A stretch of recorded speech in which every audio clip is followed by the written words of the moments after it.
আমি আপনাদের এই উপজেলা এবং বড়াইগ্রাম উপজেলা মিলিয়ে এই আসনে আমি জামাত ইসলামের পক্ষ থেকে এমপি প্রার্থী। আমার ব্যক্তিগত পরিচয় বড়াইগ্রাম উপজেলার ভাইস চেয়ারম্যান ছিলাম, ভারপ্রাপ্ত চেয়ারম্যান ছিলাম। সর্বোপরি এই মসজিদটার জন্য আমার পরিচয় হচ্ছে আমি মাদ্রাসার ছাত্র ছিলাম, এর বেশি আর কিছু নয়। আমি আপনাদের কাছে এতটুকু বলি, আমার সাহেব উস্তাদ মরহুম মাজহারুল ইসলাম সাহেবের আমি একজন ছাত্র হতে পেরে নিজেকে গর্বিত মনে করি।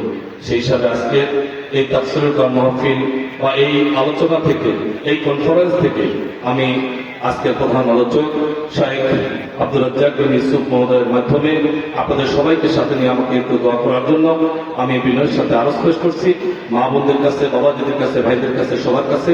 এবং আগামী জাতীয় সংসদ নির্বাচনে আমার মতো একজন মাদ্রাসা শিক্ষিত নেতৃত্ব হিসেবে আমরা যারা আছি, আমাদেরকে খাদেম হিসাবে কাজে লাগানোর ক্ষেত্রে একটু দয়া করে আমাদের নিয়ে বিবেচনা করবেন।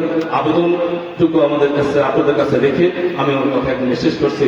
আসসালামু আলাইকুম ওয়া রাহমাতুল্লাহি ওয়া বারাকাতুহু।